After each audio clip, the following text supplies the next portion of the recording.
ආයිබෝන්. සුපුරුදු විදිහටම අදස්සේ අපි අග්නේ දේශපාලන වැඩසටහන ආරම්භ කරන්නටයි සූදානම් වෙන්නේ. ගැතිපැති කිසි දෙයක් නැතුව හරි තැන ඉඳගෙන දේශපාලනයේ අධිමාත්‍රාවලස හඳුනන අග්නේ වැඩසටහන තමයි මෙලෙස අපි ඔබට කියන්න කටයුතු කරන්නේ. අදස්සේ අපි කතා කරන්න අදහස් කරා මේ ලංකාවේ දේශපාලන පක්ෂත් එක්ක ගත්තාම තවත් දේශපාලන පක්ෂයක ක්‍රියාකාරකයෙක් එක්ක තමයි කතා කරන්න ඉඩකඩ වෙන් කරගන්න යන්නේ. හැබැයි මේ දේශපාලන පක්ෂයක නිලයක් දරුවට ඔහු මා හඳුන්වන්නේ සමාජ ක්‍රියාකාරකයෙක් විදිහට.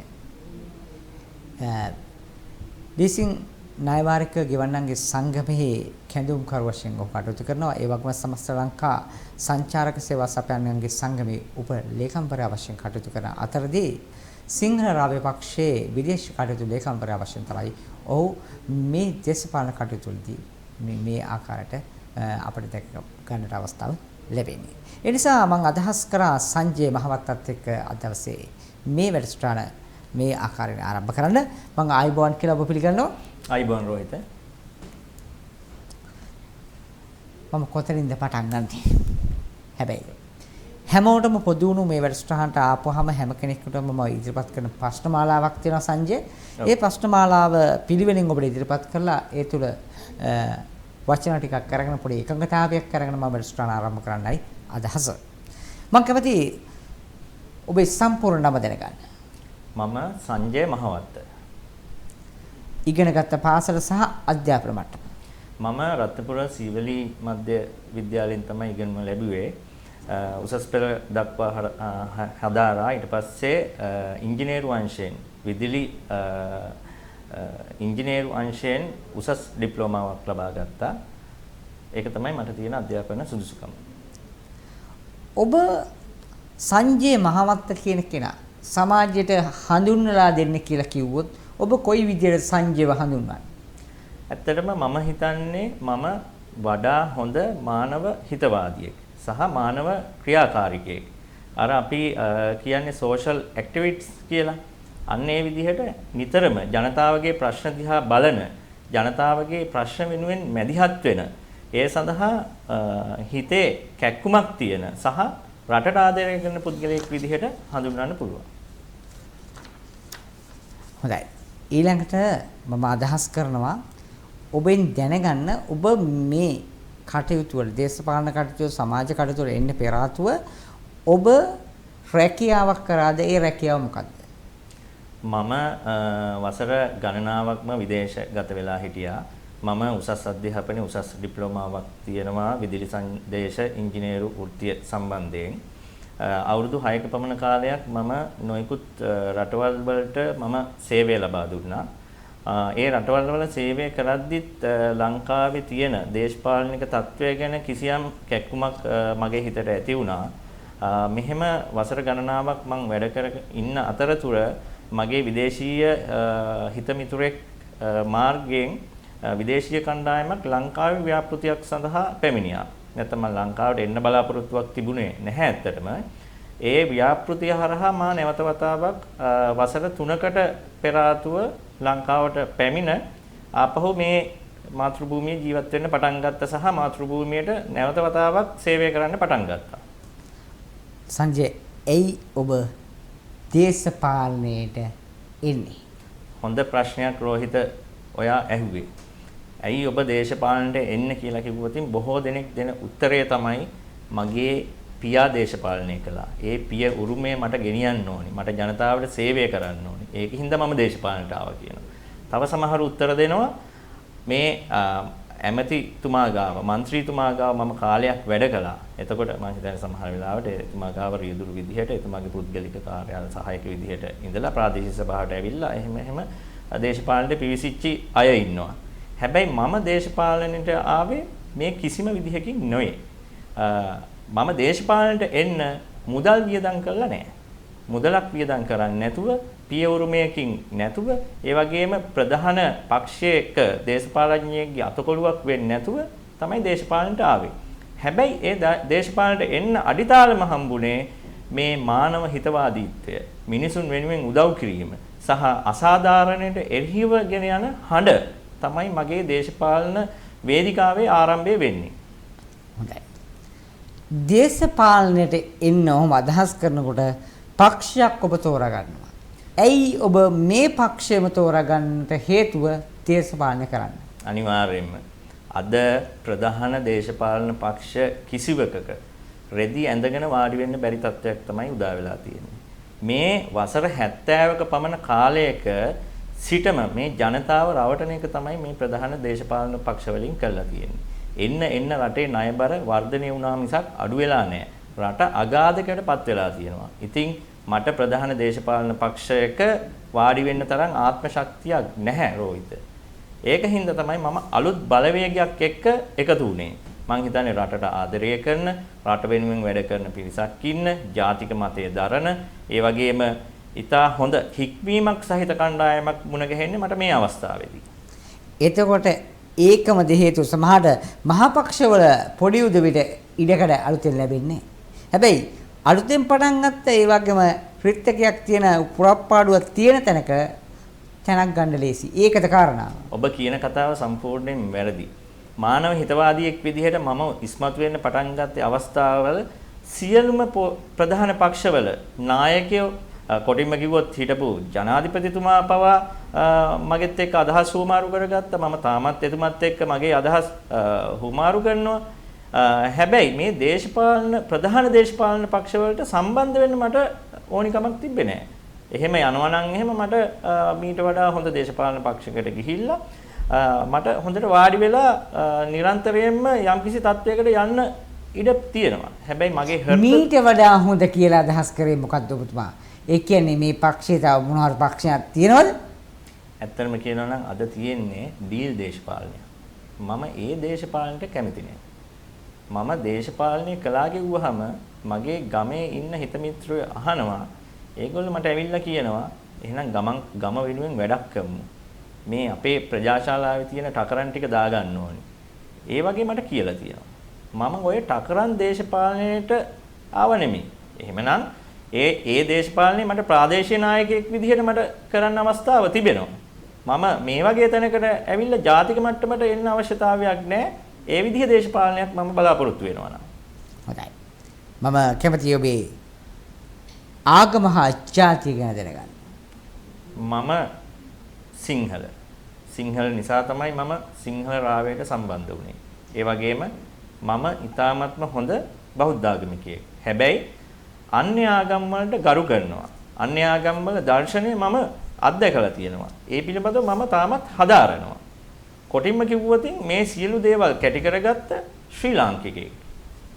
හොඳයි. සංජය මහවත්තත් එක්කයි අද අපි කතා කරන්නේ.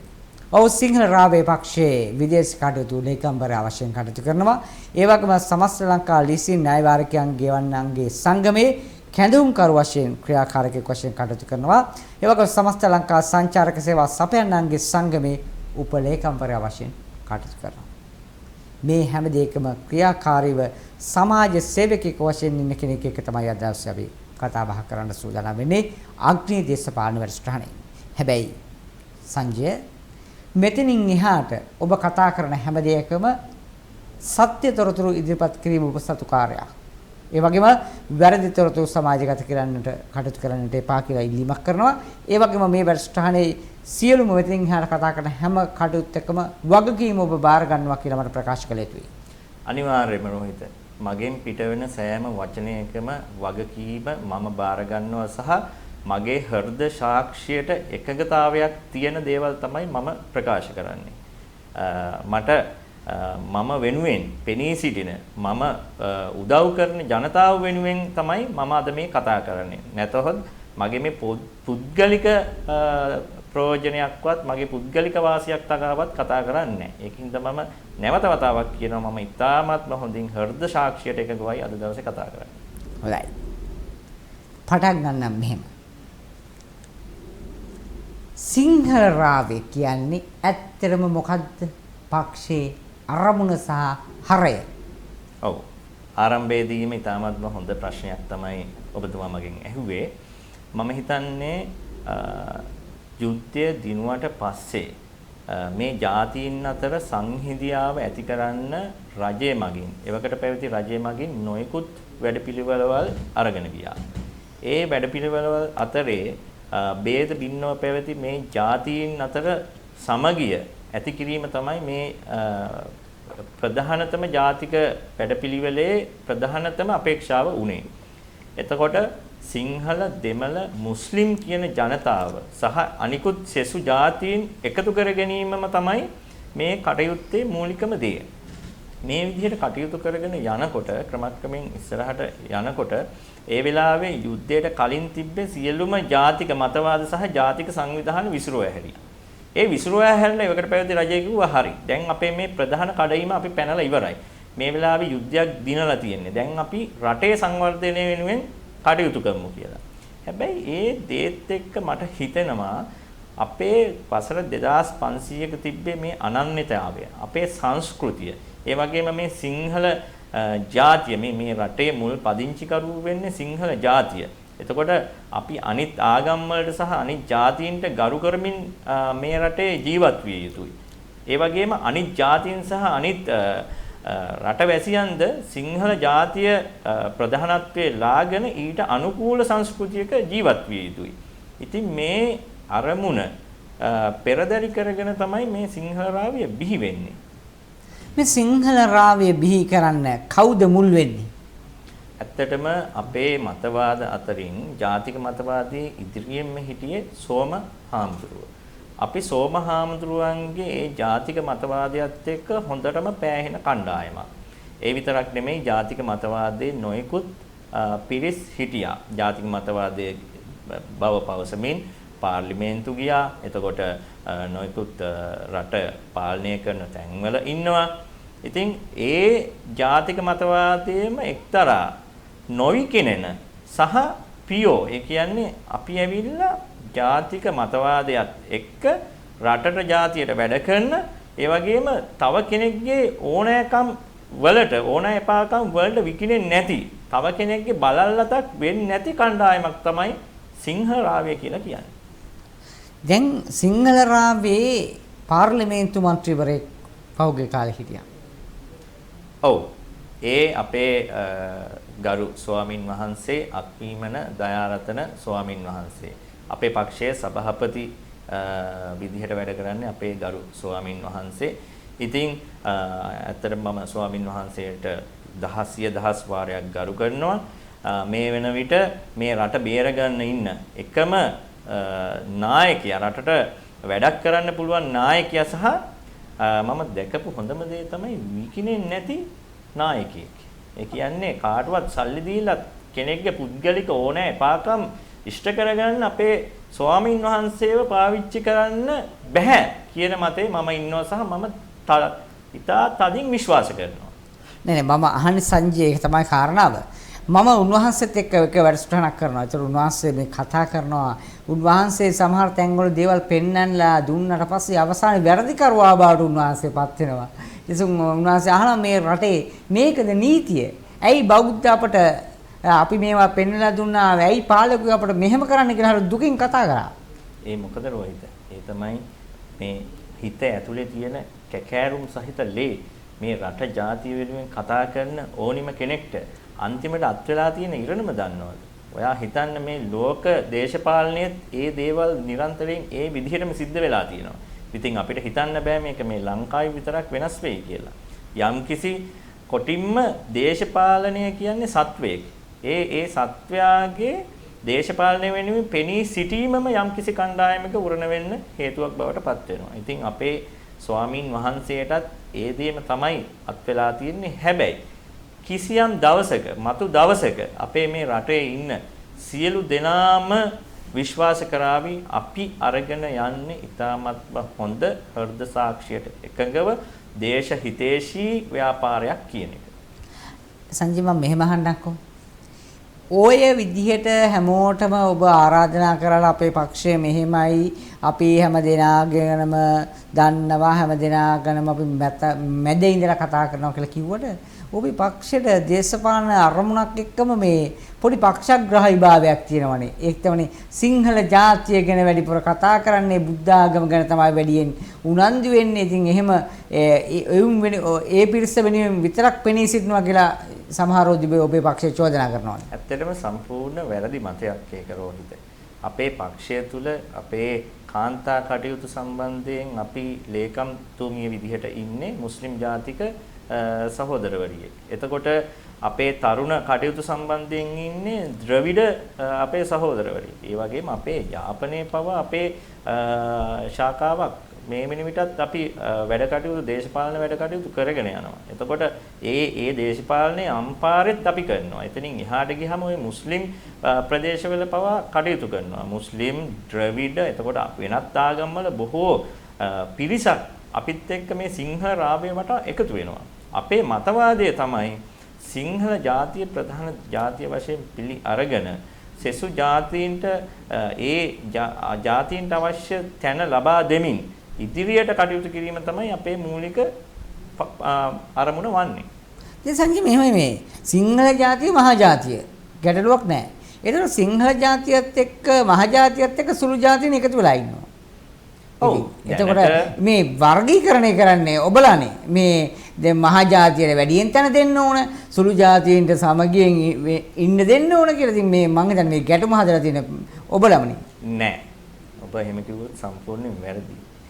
මං හිතන්නේ මේ මෑත කාලීන දේශපාලන ඉතිහාසය තුල ද්‍රවිඩ අයට ද්‍රවිඩ පක්ෂයක් බිහි වෙනවා. මං කියන කතාව හරියද? පැහැදිලි. එතකොට මුස්ලිම් අයගේ ඒ මුස්ලිම් ජාතීන්ගේ අවශ්‍යතා ඉෂ්ට කරගන්න ඒගොල්ලන්ට ගමනක් යන්න මුස්ලිම් ජාතිකයන් සඳහා පක්ෂයක් බිහි වෙනවා. ඔව්. ඔබ දැකලා තියෙනවද හෙළ උරුමයට පෙර ආතුව කිසිම ජාතික මතයකට හා සිංහල ජාතීන් වෙනුවෙන් පෙනී සිටින කණ්ඩායමක් පක්ෂයක් විදිහට ඉස්සරහට ඇවිල්ලා තියෙනවා. කොහෙත්ම නෑ මම දැක්කේ නෑ. ඔව්. කොහෙත්ම නෑ. ඒ අඩුව පුරවාලන්න තමයි අපි ජාතියක් විදිහට ජාතියක නමක් පාවිච්චි කරලා මේ දේශපාලනයට එන්නේ. හැබැයි අපි අතරේ ජාතිවාදය, ආගම්වාදය කිසිම දෙයක් නැහැ. පුද්ගල සමානත්වය කියන එක අපි ගාව ඕනෑමටත් වැඩියෙන් අපි ගාව තියෙනවා කියන එක මම මේ වෙලාවේ කියන්න කැමතියි. දැන් අපි ගමු මේ සිහල උරුමය. ඔව්. පහු කාලීන එක විදිහට නංගම් ටිකක් වෙනස් කරගෙන එක මාර්ගවල ගියා. හැබැයි ජනතාව එක තැනක ඉඳලා මේ බෞද්ධ ආගම වෙනුවෙන් ජාතිය වෙනුවෙන් හඬක් නගාවි වැඩක් කරાવી කියලා ඔවුන් බලයට ගේන පාර්ලිමේන්තු පවා යවුවා. අවසානයේ මොකද උනේ? වරප්‍රසාද බොහොමයක් ලබාගෙන යාන වාහන ලබාගෙන නිහඬ ප්‍රතිපත්තියක් අනුගමනය කරමින් රාජ්‍යයට අවශ්‍ය දේවල් අනපනත් සම්මත කරගන්න පුළුවන් විදිහට නිහඬ වෙලා දේශපාලනයේ සමු අරගෙන ආයේ පන්සල තුලට එන්න උන්වහන්සේලා කටයුතු කරා. මේක මගේ පැත්තෙන් හරිද වැරදිද? රෝහිත මේ ප්‍රශ්නෙට හරිද වැරදිද කියලා උත්තරේ දෙන්න කලින් මං ගැන යම්කිසි දේවල් ටිකක් මම කියන්න කැමතියි. ඔව් සංජය අපි විරාමයකට යා යුතු වෙනවා. අපි විරාමයෙන් පස්සේ අපි ඔතනින් පටන් ගමු. අද දවසේ අපි කතා කරන්නේ සිංහල රාව්‍ය පක්ෂයේ විදේශ කටයුතු ලේකම්වරයා සමග සංජය මහවත්තත් එක්කයි ආත්මීය දේශපාලන වැඩසටහනේ මේ රැඳෙන්නේ.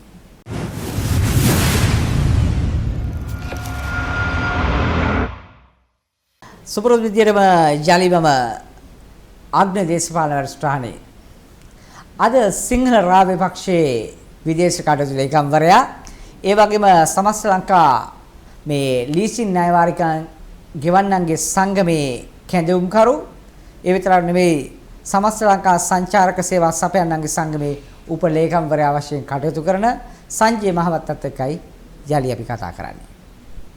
සංජය අර නවත්වපු තැනින් උත්තර දීලා ඊට පස්සේ මම එනවා ආයි ප්‍රශ්නයකට. මම පටන් ගන්නම් ඒ ගැන කියන්න. දැන් ඔබතුමා කියන්නේ මේ ජාතික දේශපාලනය තුලින් මම හිතන්නේ මම මෙහෙම කිව්වට තරහ වෙන්න එපා. ජාතික දේශපාලනයට ආවේ බොහෝ දෙනෙක් විකුණුනා කියන මතය තමයි මට ඒ ප්‍රශ්නය එකතු කරගත්තාම මට දෙන්න පුළුවන් කියන්න පුළුවන් දේ. හැබැයි මම දේශපාලනයට ආවේ මගේ අම්මා තාත්තා දේශපාලනයට සම්බන්ධ නැහැ. එතකොට මම ඇමති කෙනෙක් ගාව മന്ത്രി කෙනෙක් ගාව වැඩ කළා ඒගොල්ලන්ගේ පටු දේශපාලන අරමුණු සාක්ෂාත් කරගන්න මම පෙනී හිටින්නේ නැහැ. ඒ වගේම මට හොඳ රස්සාවක් තියෙනවා. ඒ වගේම මට විදේශයන් වල මගේ ව්‍යාපාරයක් තියෙනවා. ඒ වගේම මම ලංකාව තුල ව්‍යාපාරයක් මේ වෙනිමිට ගොඩනගාගෙන තියෙනවා. ඉතින් මට ජීවිකාවගෙන යෑමේ ගැටලුවක් නැහැ ඇත්තටම. මේ සියලු දේවල් තියෙද්දි මම දේශපාලනයට එන්නේ මේ රටේ ජනතාව වෙනුවෙන් කිසියම් සේවයක් ලබා දෙන්න. මොකද මට තේරෙනවා යම් කිසි තැන්වල මේ රටේ තියෙන බොහෝ තැන්වල මේ හැම දිනාටම එක සමානව සම්පත්දායකත්වයේ බෙදලා යන්නේ නැහැ කියලා. කිසියම් කණ්ඩායමකට ලොකු අසාධාරණයක් සිද්ධ වෙනවා බව මට පෙනී ගිහිල්ලා තියෙන්නේ. මම විදේශ රටක ඉඳද්දි පවා ඒ රටේදී මට අත්දැකීමක් මට අත්විඳින්න වෙච්ච දේවල් එක්ක මට හිතුණා ඇත්තටම මේ ලංකාව මේ තියෙන තත්ත්වයෙන් වෙනස් කරන්න පුළුවන් වුණොත් යම්කිසි දවසක ඒක මට ගන්න පුළුවන් ජයග්‍රහණයක් කියලා. මම හිතන්නේ මම විදේශ රටවල් බොහොමයක මම සංචාරය කරලා තියෙනවා. මේ දකුණු ආසියාවෙම මම සංචාරය කළා. එතකොට මම සිංගප්පූරුවට යනකොට ඒ සිංගප්පූරුවේ තියෙන දේවල් බලලා මම පුදුමයටපත් වුණා. මේ කොහොමද මේ රට ගොඩනගලා තියෙන්නේ කියලා. ඊට පස්සේ මම මැලේසියාවට යද්දී මැලේසියාවේ තියෙන ප්‍රවාහන පද්ධතිය, එතකොට ඒ වටපිටාව, ඒ මිනිස්සුන්ගේ ආකල්ප දැකලා මම පුදුමයටපත් වුණා මේ දේවල් කොහොමද වෙලා තියෙන්නේ කියලා. එතකොට මම ලාओසයට ගිහිල්ලා බලද්දී මම පුදුමයටපත් වුණා මේ රට තනිකර මේ එකෝ රටක්. මේ රටට මේ විදේශිකයන් ගෙන්නන විදිය මේ සංචාරක කර්මාන්තයක් ඒ එකෝ ටුවරිසම් වලින්ම කොහොමද ගොඩනගලා තියෙන්නේ කියලා කිව්වේ රටට හරියන විදිහට. අපි උදාහරණයක් විදිහට ගත්තොත් අරාබියට ගියොත් අරාබියේ තියෙන වැලි කඳු. එතකොට මේ වැලි කඳු අපේ මේ ලංකාව වගේ රටක වැලි කඳු ගහන්න මේ අපි මහන්සි වෙන්න ඕනේ අනවශ්‍ය වියදම් කළා. එතකොට අපේ රටට උචිතාකාරයට මේ රට ගොඩනගන්නේ කොහොමද කියන එක ගැන මට හොඳ අවබෝධයක් හම්බුණා මේ විදේශ සංචාරයන් වලදී. සංජය මේ හැම දෙයකටම ආකල්පමය වෙනස බලපාන්නේ නැද්ද? රටක් විදිහට ගත්තාම, පක්ෂයක් විදිහට ගත්තාම, ජාතියක් විදිහට ගත්තාම මේ ආකල්ප වෙනසක් මේ රටට අවශ්‍යද ඔබ හිතන විදිහට? අනිවාර්යයෙන්ම රෝහිත. ආකල්පය තමයි වැදගත් වෙන්නේ. දැන් මම ස්වාධීනව ඉදිරිපත් වෙලා මම පක්ෂයකට සම්බන්ධ වෙලා රටේ යම්කිසි දෙයක් වෙනසක් කරන්න ඉදිරිපත් වෙලා ඉන්නවා. මේ වගේ හිතන රටවැසියෝ ඉන්නේ බොහොමත්ම අල්ප ප්‍රමාණයක්. මම මේ වැඩේ කරගෙන යද්දී මට සමාජ මාධ්‍ය හරහා මට මැසේජස් එන්න පටන් ගත්තා. මම දන්න රාජ්‍ය සේවයේ නියුක්ත ඉහළ නිලධාරිනියක් ඇහුවා සංජය මේ මඩ ගොහරුවේ ඇයි ඔයත් එරෙන්න යන්නේ? මේ රට දාලා යන්න. ඔයා හොඳට ඉගෙනගෙන තියෙනවා. මේ රටින් ගිහිල්ලා හොඳ ජොබ් එකක් කරන්න. මම කිව්වා නෑ මැඩම්. ඒක නෙමෙයි වෙන්න ඕනේ. අපි මේ වෙලාවේ රට දාලා යන්න හොඳ නෑ. රට මේ වෙලාවේ කප්පරක් ණය වෙලා ඉන්නේ. ගොඩ ගන්න බැරි මට්ටමට මේ අවුරුදු 70ක මජර දේශපාලනේ මේ රට විනාශ කරලා තියෙන්නේ. මේ රට හදන්න පුළුවන් වෙන්නේ මේ රටේම ඉන්න යම්කිසි පුද්ගලයෝ කණ්ඩායමකට තමයි. ඒකට අවංක තරුණ අදහස් තියෙන්න ඕනේ. මේ වයසට ගිහිල්ලා අවුරුදු 60 පෙන්නට පස්සේ තියෙන ආකාරපත් එක්ක රටක් ගොඩනගනවා කියන එක ටිකක් අමාරු වැඩක් කියලා තමයි මම හිතන්නේ. මම ඒක ප්‍රතික්ෂේප කරනවා නෙමෙයි. හැබැයි මේ රටට තරුණ නායකත්වයක් තියෙන්න ඕනි. ඒ වගේම දේශ හිතේශී රටට ආදරය කරන රට වෙනුවෙන් කැපවුණු තරුණ ජවයක් තියෙන්න ඕනි. එහෙම තරුණ කියලා සංජය අදහස් කරන්නේ දැන් කොහොමද දැන් මේ සමහර වෙලාවට අනපනත් ඉඳන් වෙනස් කරගන්නවානේ. දුව පුතා පාර්ලිමේන්තු ගේන්න, බලයට ගේන්න, රටේ නායකයා කරන්න. එහෙම රටක් මේක. එහෙනම් මේ තරුණ කියපුවම මිනිස්සු නිකන් හිතන්නේ වෙන කතාවක් මේ. ඔබ තරුණ කියලා අදහස් කරන්නේ සාමාන්‍ය වයස මට්ටමින් ගත්තාම කොතන ඉඳලාද කියන්නේ? ඇත්තටම වයස නෙමෙයි මේ තරුණභාවයේ තියෙන්න ඕනේ. තරුණභාවයේ තියෙන්න ඕනේ හිතේ. අර මම 60 දැන් මං අහන්නේ දැන් අද ගත්තාම දැන් ඔක්කොම තරුණයි කියලා හිතන්නේ ඔක්කොම 60 පැනලා 70 ගණන් වල තියෙන්නේ. නමුත් කියන්නේ අපි තාරුණ්‍ය ගැන හිතන්නේ, තරුණයෝ ගැන තමයි හිතලා වැඩ කරන්නේ. සමහර වෙලාවට මේ මීටින් එකකට දෙකකට ගම නිදාගෙන ඉන්නවා. ඔව්. එහෙම තාරුණ්‍යයක් ගැන තමයි රටේ උදවි කතා කරන්නේ. ඔබ කතා කරන්නේ මේ මොනවා ගැනද? ඒක තමයි අපිට තියෙන ප්‍රශ්නේ. අපේ අදහස් තරුණ වෙන්න ඕනේ. එතකොට මේ රට ගොඩනගන්න නම් අපි හිතන්නකෝ අපි ගෙයක් හදන්නේ කොයි වෙලාවේද? අපි ගෙයක් හදන්නේ අපිට විවාහයක් කරගෙන මේ දරුමල්ලොත් එක්ක ජීවත් වෙන්න ඕනි වෙලාවේදී තමයි අපි ගෙයක් හදන්නේ. අපි කවදාවත් වයසට ගිහිල්ලා ගෙයක් හදනවද? ඒ වගේම තමයි මේ රට ගොඩනගනවා කියන එක. අපි තරුණ වියේ ඉන්නවා නම් මේ රට ගොඩනගන්න ඇත්තටම ඕනිකමක් උනන්දුවක් සහ මේ රට ගොඩනැගීමේ ක්‍රමය ගැන හොඳ අවබෝධයක් අපිට ලබා ගන්න පුළුවන්. මම ඒ ගැන තමයි මම විග්‍රහයක් කළේ. මේ විග්‍රහයක් කරනකොට තමයි මම ඔබතුමාගේ මේ අහන්නේ දැන් හරියට මිනිස්සුන්ට තෝරගන්න බැරිලා තියෙනවා. මොකද්ද මේ තරුණකම කියලා? කතාවෙන් කියන තරුණෙක් දෙන්න ඕන තරුණෙක් දෙන්න. තරුණයන්ට කවුරුත් ඉඩ දෙන්නේ නැහැ නේ. ඒක තරුණයන්ට දීලා තරුණයන්ට කරන්න බෑ කියන මතෙන් ඉන්නේ. තරුණයන්ට තාම පළපුරුද්දමදි කියනවා, හැකියාව නැහැ කියනවා. තරුණකමට තියෙන සමහර තීන්දුව ගත්තාම රටට වරදිනවා කියනවා. ඒ වගේ බියක් නේ මේ රට තුළ තියෙන්නේ. ඒ බියක් ඇති වෙන දෙයක් නෑ රෝහිත. මමම උදාහරණයක් විදිහට දීලා මම එක්තරා වෙච්ච සිද්ධියක් මම පහුගිය දවස්වල පැහැදිලි කරන්නම්. ඇත්තටම ලංකාවේ තියෙන මූල්‍ය කරප්ෂන් එකට විරුද්ධව මම කතා කරනවා. මේ රාජ්‍ය ආයතන වලින් සිද්ධ වෙන මහ බැංකුව, ශ්‍රී ලංකා රක්ෂණ නියාමන කොමිෂන් සභාව ආදී මේ රටේ ආර්ථිකයට මූලික මර්මස්ථාන ගැන තමයි මම කතා කරන්නේ. ඉතින් මම මේ වෙනකොට අඩුම තරමේ මම පෙන්ෂන් ගියපු පාර්ලිමේන්තු මන්ත්‍රීවරයෙක් නෙමෙයි. එතකොට දේශපාලනයත් එක්ක ආණ්ඩු පක්ෂයට සම්බන්ධ වෙලා කටයුතු කරන මන්ත්‍රීවරයෙක් නෙමෙයි. හැබැයි ඔයා විශ්වාස කරනවද ලංකාවේ තියෙන ප්‍රධාන රාජ්‍ය ආයතනයක වෙන අක්‍රමිකතාවයක් මම හොයාගෙන ඒ වෙනුවෙන් කතා කරලා ඒ වෙනුවෙන් සටන් කළා ඒ ක්‍රමය මම නතර කළා. මම තනි මිනිහෙක් විදිහට සහ මගේ කණ්ඩායමත් එක්ක ලීසින් සහ ණයවාරික ගෙවන්නන්ගේ සංගමය කියලා මම අපි කලින් හැඳින්වුවේ. ඒ කණ්ඩායමත් එක්ක එකතු වෙලා ශ්‍රී ලංකා රක්ෂණ නියාමන කොමිෂන් සභාව මම ඒක විස්තර කරන්න කමක් නැහැ නේද? අනිවාර්යයෙන්. පුළුවන්. ශ්‍රී ලංකා රක්ෂණ නියාමන කොමිෂන් සභාව මගින් මොබයිල් දුරකථන මගින් රක්ෂණ ක්‍රමවේදයක් ඇති කරලා තියෙනවා. එතකොට ඒ වගේ දෙයක් කරන්න ලංකාවේ කිසිම පනතකින් හෝ නීතිමය තත්වයකින් ඉඩක් ලැබලා දීලා නැහැ. අපි මේ தත්ත්වය අවබෝධ කරගත්තා. අවබෝධ කරගෙන මේකට විරුද්ධව අපි සටන් කරන්න පටන් ගත්තා. අපි ජනතාව දැනුවත් කළා. එතකොට රක්ෂණ ආයතන දැනුවත් කළා. ශ්‍රී ලංකා රක්ෂණ නියාමන කොමිෂන් සභාවට අපි බල කරන්න පටන් ගත්තා. ඔයගොල්ලන්ට මේ වගේ දෙයක් කරන්න බෑ මේ රටේ. මේ අහිංසක මිනිස්සුන්ගේ සල්ලි. මොකද මේ මගේ ෆෝන් එකටත් රුපියල් 50ක් 100ක් කැපෙන්න දවසකට මැසේජස් එනවා. එතකොට මේ සල්ලි කොහෙටද යන්නේ කියලා කවුරුත් දන්නේ නැහැ. ඉතින් ඒ වගේ මුළු ලංකාවම මොබයිල් දුරකථන පාවිච්චි කරනවා. ඉතින් මේ දුරකථන හරහා මං හිතන්නේ කොච්චර අතයට ගනුදෙනුවක් මේ පුද්ගලික සමාගම් වලට යනවද පුද්ගලික රක්ෂණ සමාගම් වලට. මේක ගැන අපි කතා කළා විතරයි. රක්ෂණ නියාමන කොමිෂන් සභාවෙන් විශේෂ චක්‍රලේඛයක් නිකුත් කළා මේ ක්‍රමය වහාම අත්හිටුවන්න කියලා. ඉතින් ඒක අපි මේ මෑතකදී ලැබපු ඉතා හොඳ ජයග්‍රහණයක්. ඒ විතරක් නෙමෙයි.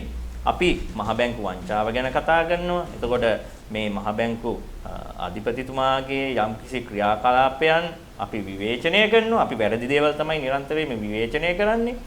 මේ රටේ තියෙන සියලුම දේවල් දේශපාලනයත් එක්ක සම්බන්ධ වෙලා පෞල් සංස්ථාවක් සහ ගජ මිතුරු සමාගම් එක්ක තමයි මේ රටේ ආර්ථිකය මේ වෙනකොට ඇදගෙන යන්නේ. ඉතින් මම මේ ක්‍රමයට එකහෙලාම විරුද්ධයි. මම කියන්නේ මේ ක්‍රමය වෙනස් විය යුතුයි. දැන් අපි මහ බැංකුව ගත්තොත් මේ මම ප්‍රසිද්ධියේ විවේචනය කරන්න අවශ්‍යතාවයක් නැහැ කවුරුත්. හැබැයි මහ බැංකුව අධිපතිතුමාගේ මුළු පවුලම ඉන්නේ ලංකාවේ මූල්‍ය සංස්ථාවල. එතකොට කොහොමද ස්වාධීන විදිහට මේ රටේ ආර්ථිකය හසුරවන්නේ? එතකොට තව උදාහරණයක් තමයි ලංකාවේ විදේශ සේවය. විදේශ සේවයේ ඉන්නේ එක්තරා පක්ෂයක ඉන්න මේ අතු ටික ඡන්දෙන් පෙරදිච්ච අය, ඡන්දෙට උදව් කරපු අය, එතකොට මැතිය මෙතුන්ගේ දුවල පුතාලා ඔයා හොයලා බලන්න. සංජය මම මේ පොඩි තැනකට එනවා. ඔබ කියනවා මහ බැංකු අධිපතිතුමාට ස්වාධීනව කටයුතු කිරීමේ හැකියාව අඩු වෙනවා තමන්ගේ පවුලේ උදවිය මූල්‍ය ආයතන වල වැඩ කිරීම. හරියට හරි. ඒතකොට හරි. ඒතකොට මේක වගකීමෙන්ද මේ කියන්නේ ඔබතුමාට පැහැදිලිව කියන්න පුළුවන්ද මේක මේ කතාව මෙහෙමමයි කියලා? අනිවාර්යයෙන්ම. මම හිතන්නේ මේ රටේ මේ ගැන මට දවස් 2ක් 3ක් යනකම් වුණත් එක දිගට කතා කරන්න පුළුවන්. ඒ තරමටම මම තොරතුරු හොයලා තියෙන්නේ මේ සම්බන්ධයෙන්. දැන් එතුමගේ පුතා ලංකාවේ ඉන්න ප්‍රසිද්ධ මූල්‍ය සමාගමක වැඩ කරනවා. එතකොට දැන් අපි සංගමයක් විදිහට කටයුතු කරනකොට මේ සංගමයට එන කම්ප්ලේන් එකකින් අපේ පාරිභෝගිකයෙක් කියනවා මට මෙන්න මේ මූල්‍ය ආයතනයෙන් මම බලාපොරොත්තු වෙන සහනය දුන්නේ නැහැ කියලා. එතකොට අපි ඒ පිළිබඳ හොයලා බලපුවාම අපි මූල්‍ය ආයතනයට කතා කළාම කියනවා මහ බැංකුව මේ පිළිබඳව අපිව දැනුවත් කළේ නැහැ කියලා. ඉතින් කොහොමද කියන්නේ? මේ මහ බැංකුවේ අධිපතිතුමාගේ පවුලේ මූල්‍ය සංස්ථා සමාගම් වල ඉන්නවා නම් එතුමාට පුළුවන් මේ රැයට කෑම මේසෙට ගිහිල්ලා ඉන්න වෙලාවෙ මෙන්න පුතා මම මේ චක්‍රලේඛයක් නිකුත් කරලා තියෙන්නේ මේ පාරිභෝගිකයන්ට අවශ්‍ය ණය සහන ටික මේගොල්ලන්ගේ ණය සම්බන්ධයෙන් මේ විදිහට කටයුතු කරන්න කියලා කියන්න පුළුවන්. අනිත් එක තමයි මේ මහ බැංකුවට දෙන අල්ලසක් තමයි මේ පෞද්ගලික සමාජිකයන් මූල්‍ය සංස්ථාවල ඉහළ පුටුවල මම හිතන්නේ ඒ අයගේ වැටුප් පරිමාණය ඉතාමත් ඉහළයි.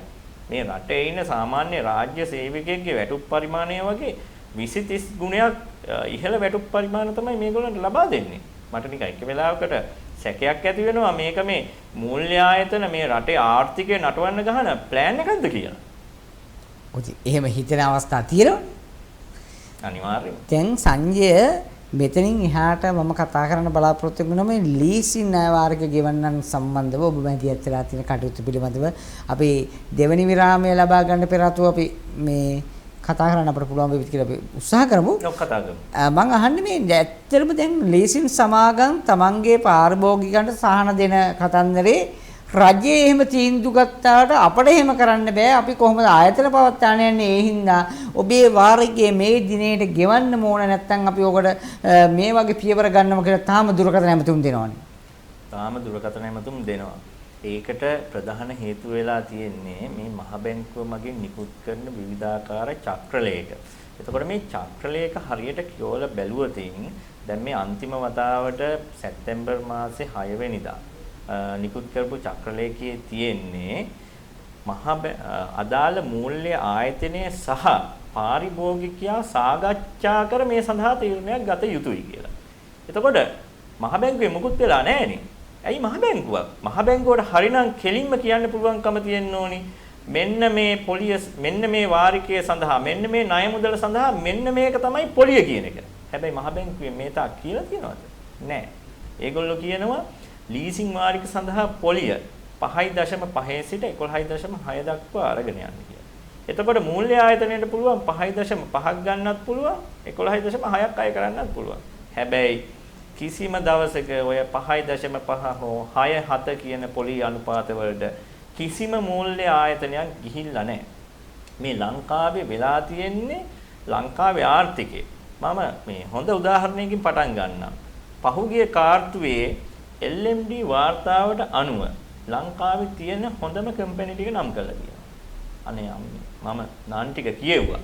නාන් ටික කියවලා නම් 10න් 8ක්ම අංකයකට කියන්න ඕනේ අරක්කු සිගරට් කියන්නේ හොඳ ව්‍යාපාර නෙමෙයි. හොඳ බිස්නස් නෙමෙයි. මෙව්ව කරන්නේ කිසියම් මූල්‍ය කියන්නේ මුදල් මිනිස්සුන්ගේ මංකොල්ල කරන ක්‍රම. ඒ වගේම අපේ ශරීර සෞඛ්‍යයට අහිත කරයි ලොකු සමාජ පරිහානියක් වෙනවා මේ අරක්කු සිගරට් කියන එකෙන්. ඒ කම්පැනි දෙකට අමතරව එතන තිබ්බේ කම්පැනි 10න් කම්පැනි අතනින් දෙකක් අයින් කළාම තව කම්පැනි 6ක් ඉතුරු වෙනවා. ඒ 6ම මූල්‍ය ආයතන. එතකොට මොකද වෙලා තියෙන්නේ? මේ රටේ මුදල් විකුණලා තියෙනවා. සේවා නෙමෙයි දැන් විකුණන්නේ මේ රටේ ආර්ථික දියුණු කරන්න. මේ සල්ලි විකුණලා කට්ටියට පොලියට දීලා එතකොට තව මේ ශුද්‍ර මූල්‍ය ණය කියලා දෙනවා පොලි අනුපාතය 50% වෙලා තියෙනවා පොලි අනුපාතය අපි ගණන් හදලා බලනකොට. ඔව් ඇත්ත. මේ කතාව තමයි ඇත්ත කතාව. අපි සංජයත් එක්ක තවදුරටත් කතා කරමු. අග්නි දේශපාලන වැඩසටහනේ ඔබ ඉන්නේ දේශපාලනයේ කඩගැස්ම විදියට තමයි අග්නි අපි හඳුන්වන්නේ. එහෙනම් එහි අධිමාත්‍රාවත් එක්කයි මේ රැඳෙන්නේ. අද අපි සංජය මහවත්තත් එක්කයි කතා කරන්නේ සිංහල රාවයේ පක්ෂයේ විදේශ කටයුතු ලේකම්වරයා තමයි අද අපේ ප්‍රශ්න කිරීමට අපි මේ විදියට මැදිරියට එක්කනගෙන ආවේ. මේ විරාමය අරගෙන යලි අපි කතා බහට එකතු වෙමු.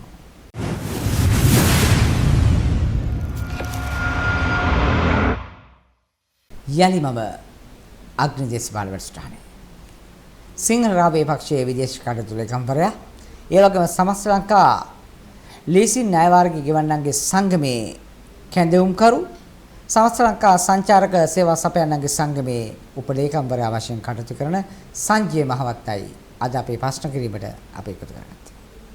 සංජය දැන් මහා බැංකුව සමහර වෙලාවට චක්‍රලේඛ නිකුත් කරනවා මූල්‍ය ආයතන වලට සහ බැංකු වලට.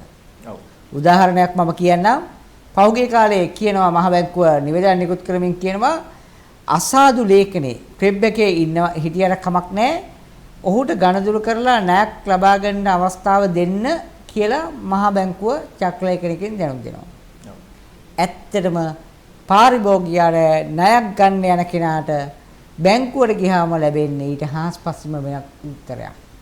මේක අත්දැකලා තියෙනවද? මම අත්දැකලා තියෙනවා මේ අත්දැකලා තියෙන සිදුවීම් ප්‍රමාණය මම හිතන්නේ අතේ ඇඟිලි වගේ 10 ගුණයක් විශාල සිදුවීම් ප්‍රමාණයක් මම අත්දැකලා තියෙනවා. මම හොඳම උදාහරණයක් කියන්නම්. මම මෙතනින් පටන් ගන්නම්. මම අපේ සංගමයට සම්බන්ධ එක්තරා මහත්මයෙක්ගේ ණය මුදලක් තියෙනවා. ඒ ණය මුදල වාහන දෙකක් කැපේට තියලා තමයි අරන් තිබුණේ. ඒ ණය මුදල සෙටල් කරන්න ගියා. මේ වෙලාවේ මහා බැංකුව මගින් ඉතාමත් හොඳ අවස්ථාවක් අපේ පාරිභෝගිකයන්ට දීලා තියෙනවා. කිසිම දඩ පොලියක් සහ මේ අනාගත පොලිය කියන එක ඉවත් කරලා තියෙනවා. එතකොට ඒ වෙලාවේ අපි බැංකුව ඇත්තටම බැංකුවක් කියලා කියන්නේ රටක විශ්වාසය තියන්න පුළුවන් වගකී යුතු ආයතනයක්. එතකොට බැංකුවට පළවෙනි දවසේ ඒ මහත්මයාගේ ඒ වෙන විට තිබ්බේ මුළු ණය මුදල පොලියද ඇතුළත්ව ලක්ෂ 152ක්. පළවෙනි දවසේ අපි ගිහිල්ලා කිව්වහම මේක සෙටල් කරන්න කියලා බැංකුව කියනවා හරි. අපි මුදල් දීලා මේක ගනුදෙනු ඉවර කරනවා නම් ලක්ෂ 147ක් ඔයගොල්ලෝ ගෙවන්න. 152යි සම්පූර්ණ ගන්න 147යි. එතකොට මම ගත්ත මගේ චක්‍රලේඛය. චක්‍රලේඛය අරගෙන බැංකුවේ අපේ මහත්මයාට පෙන්නුවා. මහත්මයා මෙහෙම චක්‍රලේඛයක් මහ බැංකුවෙන් ඇවිල්ලා තියෙනවා. මෙන්න මේ විදිහට පොලි අනුපාත අඩු කරන්න ඕනේ කියලා. එතකොට ඒ බැංකුවේ මහත්මයා කියනවා හරි චක්‍රලේඛ ගහලා තියෙන බව ඇත්තයි. හැබැයි අපි මේක දාන්න ඕනේ අපේ ඩිරෙක්ටර් බෝඩ් එකට. මේ දේවල් කියන්නේ අපි ඇහුවොත් විතරයි. එතකොට ලංකාවේ තියෙන මූලිකම දෙයක් තමයි මේ අපේ ඉන්න රටේ ජනතාවට මූල්‍ය සාක්ෂරතාවය කියන එක නැහැ. එතකොට මම කිව්වා හරි ලක්ෂ 147ට මේක දෙන්න දැන් ඔබතුමා කිව්වනේ අපි මේක ගණන් හදලා බැලුවා. දඩ පොලිය ණය පොලිය අනුපාතය ඔක්කොම නැතුව ලක්ෂ 127ක් තමයි එන්නේ. අපිට මේ ගානට කරලා දෙන්න කියලා. ඊට පස්සේ හරි බලන්නම් අපි බැංකු අධ්‍යක්ෂ මණ්ඩලයට දාලා බලමු කියලා අපි දෙවෙනි දවසේ ගියා. දෙවෙනි දවසේට ගියා මේ මුදල ලක්ෂ 145ක් වුණා. තුන්වෙනි දවසේ යනකොට 143ක් වුණා. දැන් 138කට ඇවිල්ලා තියෙනවා. මම කිව්වා මේක අපිට පිළිගන්න බෑ. අපි මේ වෙනුවෙන් මහ බැංකුවට අපි කම්ප්ලේන් එකක් කරනවා. එහෙම කියලා අපි මහ බැංකුවට ගියා. දැන් මේ රටේ ඉන්න ජනතාව මහ බැංකුව කිව්වහම බලනෝනේ මොකද්ද මේ මහ බැංකුව කියලා? අර ඒ නමේම තියෙනවනේ නිකන් මහ කියන කෑල්ල. මේ මහ කියන කෑල්ලට බයයි. මම හිතන්නේ ලංකාවේ ඉන්න මිනිස්සුන්ගෙන් මේ ට්‍රිප් එකේ ඉන්න මිනිස්සුන්ගෙන් 100ට එකක්වත් මහ බැංකුවට යන්නේ නැහැ. හැබැයි අපි මහ බැංකුවට ගියා. මහ බැංකුවට ගියාම ඉතාම සෝචනීයයි තත්ත්වය. මේ රටේ ජනතාවට මහ බැංකුවට යන්න අවස්ථාවක් හදලා දීලා නැහැ මේ ආදූරදර්ශී පාලකයෝ. මම කම්ප්ලේන් එක ලියලා ඒ කම්ප්ලේන් එක මහ බැංකුවට යොමු කරන්න හරි නිලධාරියෙක් ආවේ නැහැ මේ වෙලාවේ මහ බැංකුවට. මම ඉතාම වගකීමෙන් කියන්නේ. එතකොට මහ බැංකුවේ එතන හිටියේ සිකියුරිටි ගාර්ඩ්ලා කිව්වා මේක මේ මේල් කාමරේ කියන්නේ තැපැල් කාමරයට ගිහිල්ලා බාර දෙන්න කියලා. එතකොට තැපැල් කාමරයට ගිහිල්ලා මම ඇහුවා මේක බාර දෙන්න පුළුවන්ද කියලා. ඔව් හරි බාර දෙන්න පුළුවන් ගැටලුවක් නෑ අපිට දෙන්න කියලා කිව්වා. ඊට පස්සේ මම ඇහුවා මේක බාරගත්තා කියලා අපිට ලිපියක් දෙන්න කියලා. ඒ වෙලාවේ ඒ තැපැල් කාර්යාලයේ ෆොටෝකොපි මැෂින් එකක්වත් තිබ්බේ නෑ. කියන්න ලැජ්ජයි මේ ලංකාවේ මහ බැංකුව පෑනින් ලියලා මහ බැංකු සීල් එක ගහලා A4 කොලයක් දෙනවා අපි ඔබගේ පැමිණිල්ල බාරගත්තා කියලා. මම බොරු කියන්නේ ඕනෙම වෙලාවක මම අභියෝගයක් කියනවා. ඒ ડોකියුමන්ට් එක තාම මං ගාව තියෙනවා. ඕනිම මාධ්‍යයකට මම මේක පෙන්වන්න කැමතියි. ඕනිම වෙලාවක මම පෙන්නනවා. මහ බැංකුවෙන් මට හෙට නඩුවක් දෙන්නොත් මෙන්න මහ බැංකුවට අපහාස කළා A4 කොලේ කියලා දුන්නා කියලා. මම එනවා මේ කොලෙත් අරගෙන මෙන්න එදා මම මහ බැංකුවට ආවා මෙන්න A4 කොලේක තමයි ලියලා දුන්නේ කියලා. ඉතින් මම මේ උදාහරණ සහිතව මේ කතාව ගොනු කළේ ලංකාවේ ජනතාවට මූල්‍ය සාක්ෂරතාවය කියන එක නැහැ. මේ ක්‍රිබ් එකට ගියාට පස්සේ මේ ක්‍රිබ් එකේ තියෙන data හරි කියලා කියන්න පුළුවන්ද? මම අභියෝග කරනවා. මම මැදිහත් වෙච්ච ගැටලු වලින් ගැටලු භාගයකට වඩා ක්‍රිබ් එකේ තියෙන තොරතුරු වැරදි. ඒක හරි නිවැරදි තොරතුරු නෙමෙයි ක්‍රිබ් එකට ගිහිල්ලා තියෙන්නේ. එතකොට මේ අසාධාරණ වෙන්නේ කාටද? මහා ජනතාවට නේද? මේ ගණනුම් කරුවට නේද? මේ සමහර නොකරපු දෙයක් ඒස සහම වෙලා තියෙනවා. අනිවාර්යයෙන්ම.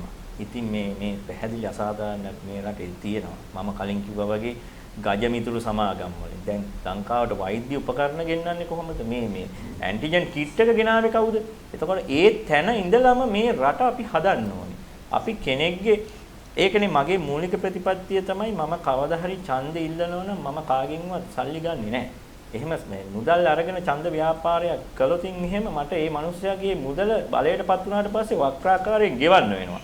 ඒ වගේම තමයි මගේ මුදල් මගේ සුව කැමැත්තෙන් මම වියදම් කරනවා මිසක් මම ණය අරගෙන එතකොට මගේ දේපල උගස් තියලා මම ඡන්ද ව්‍යාපාර කරන්නේ නැහැ. මොකද ඒ මුදල් දේපල උගස් තියලා ඡන්ද ව්‍යාපාර කළොතින් මම හිතන්නකො මේ රටේ මහ ජනතාව මං ගැන බලාපොරොත්තු වෙන මාව පාර්ලිමේන්තුවට පත් කරනවා කියලා. එතකොට පාර්ලිමේන්තුවේ ගිය දවසේ ඉඳලා මම හිතන්නේ මේ මුදල් හොයන ක්‍රමයක් මිසක් මේ ජනතාවට සේවයක් කරන එකක් ගැන නෙමෙයි. ඉතින් ඒ වගේ ඒ ක්‍රියාපටිපාටියේ යන කෙනෙක් නෙමෙයි සංජය මහවත්ත කියන්නේ. ඒ වගේම මම නැවත වතාවක් කියන්න කැමතියි දැන් අපේ මේ මූල්‍ය කරප්ෂන් එක ගැන අපි කතා කරනවා. දැන් ඒක ගැන දැන් තමයි අපි කතා කළේ. ඒ විතරක් නෙමෙයි. මගේ ගම්පලාත රත්නපුර ප්‍රදේශයේ ඉතින් රත්නපුර මම දැක්ක මේ පහුගිය අවුරුදු කිහිපය තුළ මේ මජර දේශපාලනය විසින් මේ රත්නපුරයට කිසිම වැඩක් කළා නැහැ. එතකොට වෙන දැන් මේ ලංකාවේ හම්බන්තොට ලේන් 7 පාරවල් තියෙනවා. ලේන් 7 පාරවල් අවශ්‍යද අපිට හම්බන්තොට? එතකොට පොළොන්නරුවට ලොකු වකුගඩු ස්පිරිතාල හදලා ඒ ප්‍රදේශයේ තියෙන දැවෙන ප්‍රශ්න වලට විසඳුම් හොයලා තියෙනවා. අඩුම තරමේ කෝච්චි පාරක්වත් නැහැ රත්නපුරේට. රත්නපුරේ සංචාරක කර්මාන්තයක් නැහැ. රට මැද තියෙන හොඳම සංචාරක පුරවැය රත්නපුරේ. එක සුද්දෙක් නැහැ. එතකොට මේ ළඟදි මම ප්‍රශ්නයකට මැදිහත් වුණා.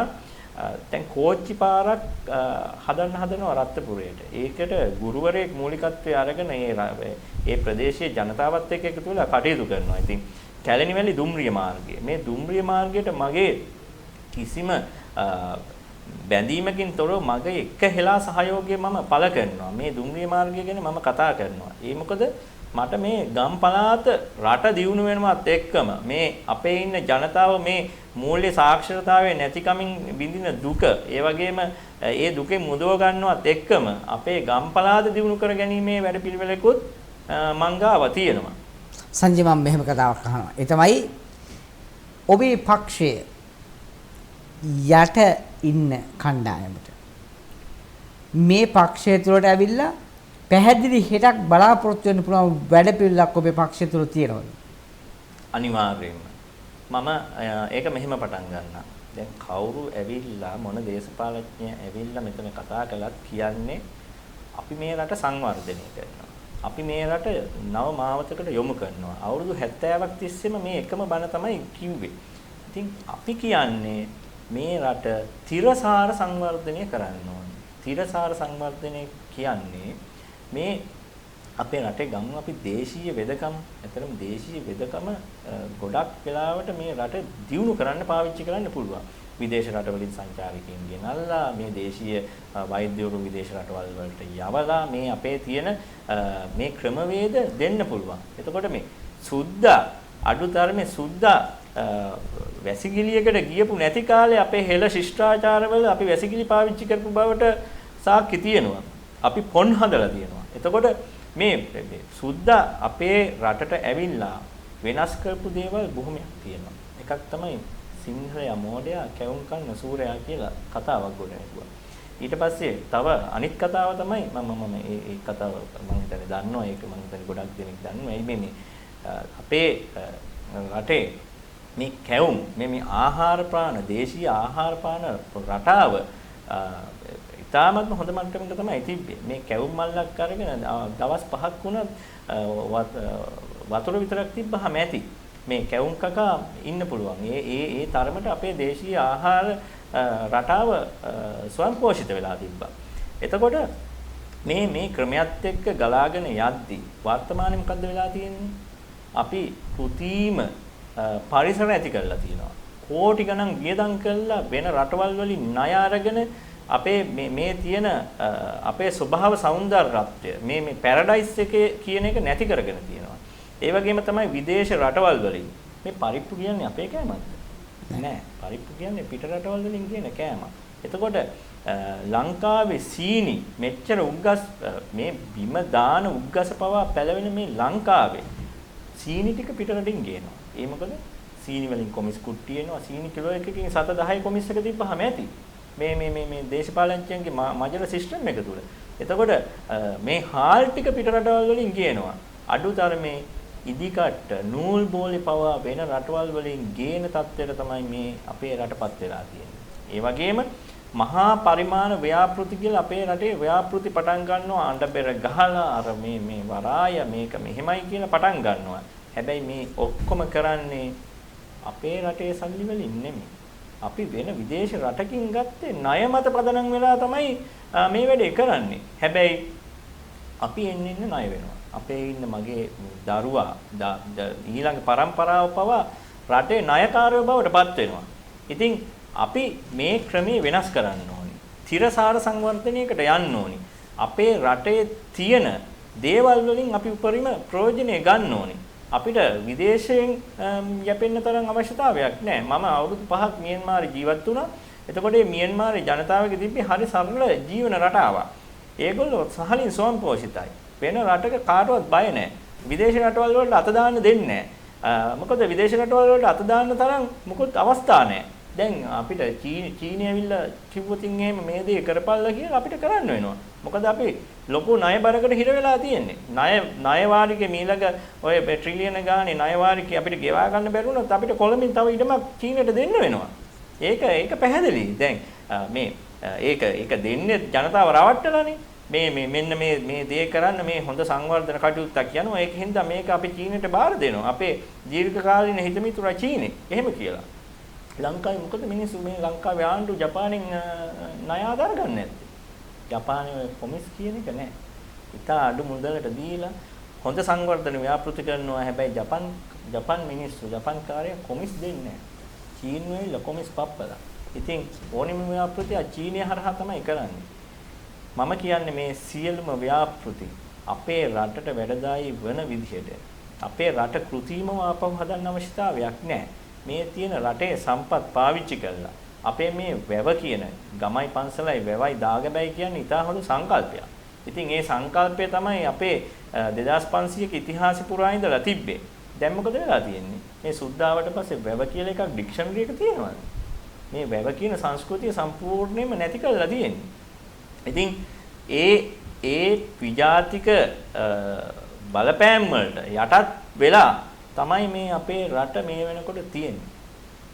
අතර සංජය මෙහෙමයි ඔය දැන් ඔය අපේ වාරි කර්මාන්තයට තමයි සුද්ධ බය වුනේ. අනිවාර්යයෙන්. එතකොට යුද්ධ කරපු හැම වෙලාවකම ඌව වෙල්ලස්ස ගත්තාම ඒතන ඉඳලම අපේ වාරි පද්ධතිය වැව කියන සංකල්පය සම්පූර්ණ විනාශ කරන්න ගත්තා.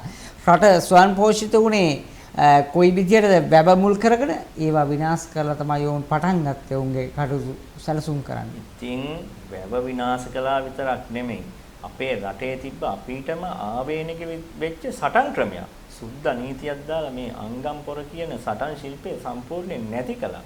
මේ ළඟදී මෑතකදී මේක යම්කිසි වෙනසකට භාජනය වුණා. ඒ වෙනකම්ම මේ අපේ හෙළ උරුමය අපේ පාරම්පරික ශිල්ප ක්‍රමය පවා සුද්ධ විසින් යටපත් කරලා තිබ්බේ. එතකොට බලන්න අපේ රටේ වැවෙන කුඹුක් ශාකේ කුඹුක් වලින් කොච්චර නයිට්‍රජන් මේ පොළොවට උරා ගන්නවද? දැන් බලන්න කොයිලා තියෙනද? අඩුතරමේ අපේ රටේ නව නිෂ්පාදනයක් කළා මේක එලි දක්වන්න කෙනෙක් නැහැ. රේ විජේවර්ධනගේ අට්ටක් රේට මොකද උනේ? අපි අපේ රටේ ඇතුලේ නව නිෂ්පාදනයක් කළා අපේ රටේ ඔක්කොම දේවල් හැදුවා. අන්තිමට මොකද උනේ? මේ අදූරදර්ශී පාලකයෝ මේ රට ඉස්සරහට ගෙනියන්න වැඩ කරනවා වෙනුවට මේ කොමිස් කුට්ටියට යට වෙලා ඒක වෙන රටකට යවුවා. ඊට පස්සේ වෙන රටකින් ඇවිල්ලා අට්ටක් රේ හැදුවා. මේ නැනෝ මේ මෑතකදී බලන්න මේ නැනෝ නයිට්‍රජන් බෝර මේ අපේ විද්‍යාඥවරියෙක් හදලා ඒක ඉන්දියාවට විකුණලා අන්තිමට අපි ආපහු ඒ වගේ ලොකු දෙගුණයක් තුන්ගුණයක් කියලා ආපහු අපි ඉන්දියාවෙන් ගේනවා. මේ අපේ නිෂ්පාදන. ඔව් අද දවසේ අපි අග්නි දේශපාලන වැඩසටහනේ කතා බහ ආරාධනා කරේ සංජය මහවත්තට. ඕගන කතා කරන සිංහල රාවයේ පක්ෂයේ විදේශ කටයුතු ලේකම්වරයා වශයෙන් කටයුතු කරනවා. ඒ වගේම සමස්ත ලංකා න්‍යායවාරික ගෙවන්නන්ගේ සංගමෙහි කැඳවුම්කරු ඒ වගේම සමස්ත ලංකා සංචාරක සේවා සපයන්නගේ සංගමේ උපලේකම්වරයා වශයෙන් තමයි ඔහු කටයුතු කරන්නේ. කොහොම නමුත් සංජය ස්තුතිවන්ත වෙනවා අද දවසේ අපේ ආරාධනාව පිළිගෙන මේ ස්ථානට පැමිණීම සම්බන්ධව. එතෙන්ම මගේ ස්තුතිය විශේෂයෙන් පුද කරන ඔබතුමන්ට මේ වගේ අවස්ථාවක් ලබා දීම සම්බන්ධයෙන් දේශපාලනික විදිහට මගේ අදහස් මම ලබා දුන්නා. මගේ ප්‍රතිපත්තිමය තත්ත්වය මොකක්ද කියන එක මම පැහැදිලි කරලා දුන්නා. ඒ වගේම මම වැඩ කරන්නේ රටේ මොන ජනතාව වෙනුවෙන්ද කියන එක ලබා දෙන්න හොඳ අවස්ථාවක් ලබා ගත්ත මේ අග්නි වැඩසටහන තුලින් අවසන් වශයෙන් ඔබතුමාට නැවත වතාවක් මගේ සහ මගේ සිංහරාවය පක්ෂයේ ස්තුතියි ඔබතුමාට හිමි වෙනවා. මේ වගේ පක්ෂයක් තියෙනවා. මෙන්න මේක තමයි මේ පක්ෂයේ වැඩපිළිවෙල. මේ වටා එකතු වෙලා ඉන්නේ මෙන්න මේ වගේ ජනකායක් කියන එක මේ රටේ ජනතාවට දැනෙන්න සැලසුව වැඩසටහනක් විදිහට මේ වැඩසටහන ඉතිහාසගත වෙනවා. හොඳයි. එමනම් හිතතුනි සංජය මහවත්තට අපි සමුදෙන අතරේ යලිත් දේශපාලනික වැඩසටහනකදී අග්නි දේශපාලන වැඩසටහනදී හමු වෙන්නට බලාපොරොත්තු හදවතේ තියාගෙන අද දවසට වැඩසටහන නිමාවටපත් කරනවා.